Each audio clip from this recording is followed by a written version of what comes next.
Malapit ng alas 5 ng hapon, kasabay ng pagbukas ng kaliwat kanang food stalls, May budget kayo? ang pagdagsa naman ng mga turista dito sa Katangnan Bridge sa Siargao. Narito sila para kumain, I love the sunset and the food and nice people to talk to. mag-skating, at mag-sunset watching.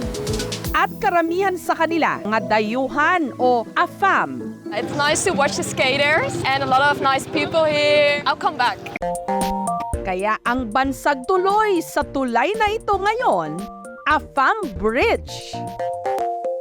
Ginawa po ang Katangnan Kabituunan Bridge noong 2016. It was finished around 2021. Ang length po ng Katangnan Kabituunan Bridge, it's about 348 meters. Dito, marami raw nakatagpo ng kanilang pag-ibig.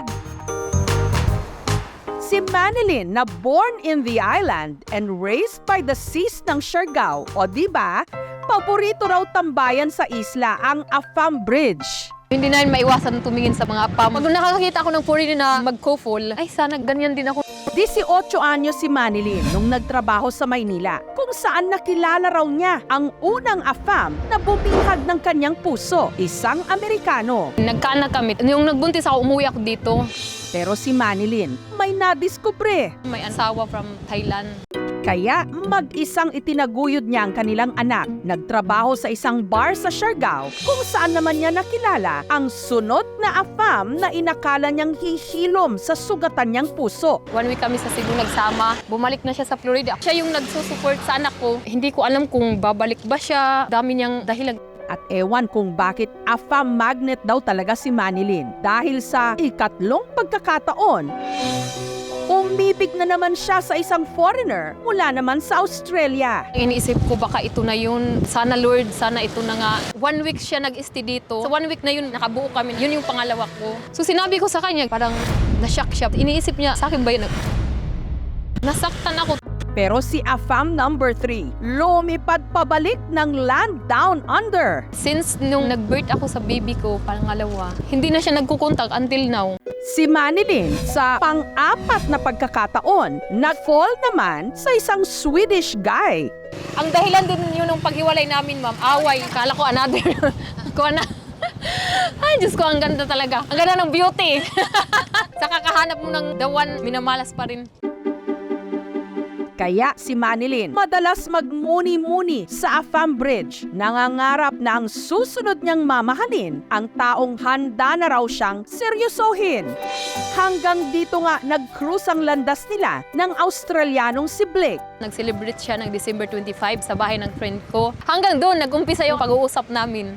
Si Blake na inlababo raw agad kay Manilyn. Sabi ng asawa ng kaibigan ko, ano bang ginawa mo? Bakit daw patay na patay sa'yo? Sabi ko, iwan ko. Pero si Manilyn may agam-agam. Kung mamahalin ako, mamahalin din yung mga anak ko. At si Blake, literal na 1 linggo lang din sa Siargao. Umuwi na ng Australia nitong Enero. Alam ko na mga style ng mga foreigner, pupunta dito, tapos uuwi. Kontak lang saglit, tapos wala na.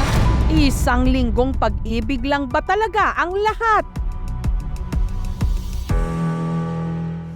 Gaya ni Manilyn, tambayan din ng surfing instructor na si Merlan ang AFAM Bridge. Kaya po ako nandito madalas kasi po nakakawala ng pagod, tapos ang sarap tingnan ng mga tao, ibang lahi, tapos maganda yung sunset. Hindi naman daw sa pagmamayabang, pero si Merlan ma-appeal daw talaga sa mga foreigner. Marami talaga nakatingin, yan, nagpapansin, nakangiti palagi. Gusto talaga nila na aakitin ka.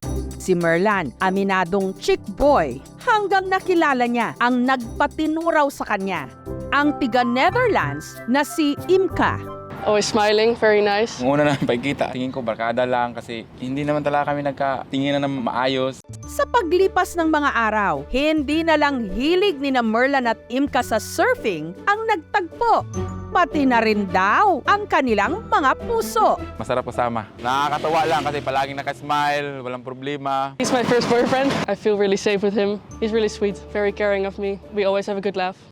At ang pinaka-romantic date spot nila, walang iba kundi ang Katangnan Bridge. Madalas naming banding dito, skating talaga, tapos yung Sunset Bridge. He goes fishing, I go skating.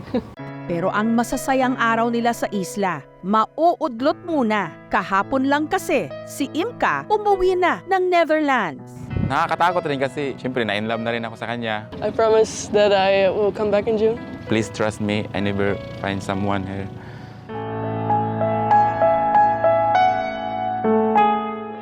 Samantala, kung inakala nyong isang linggong pag-ibig lang na naman si Manilyn at Blake, nagkakamali kayo dahil matapos bumalik ng Australia ni Blake, tuloy pa rin daw ang kanilang komunikasyon. Sabi naman ng kaibigan ko, seryoso daw siya. Okay, kung seryoso talaga siya, seryoso din ako. Wala rin daw issue kay Blake kung may anak si Manilyn sa una niyang mga nakarelasyon. Sabi niya, syempre, tanggap ko at saka mahilig siya talaga sa kids. Yun ang nagustuhan ko sa kanya. Plano raw ni Blake na bumalik ng Siargao sa Hunyo para mas mahaba niyang makasama si Manilyn at para pagplanuhan ang kanilang future. Halos ganyan ang sinasabi pag nakapag-boyfriend ng foreign, ganyan. May foreigner na naman, ang habol ganyan, pira daw, mapaayos lang yung bahay. Yung bahay nga namin ngayon, hindi pa tapos. Kung may foreigner ba ako, hindi sana tapos na yan. Awayin ko daw, ay naku, hayaan nyo na lang, inay.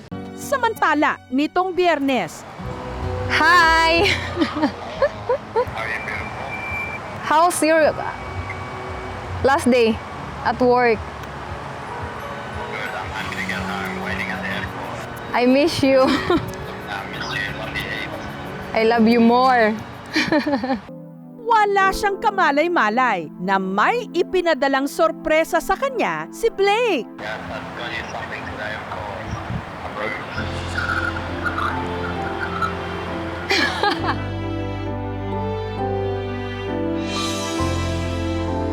Thank you, babe. You always take care and thank you for loving me.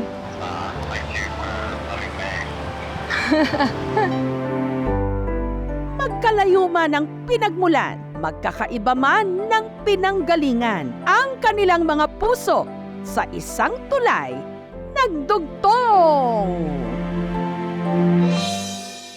Thank you so much mga kapuso. Kung nagustuhan niyo po ang videong ito, subscribe na sa GMA Public Affairs YouTube channel. Don't forget to hit the bell button for our latest updates.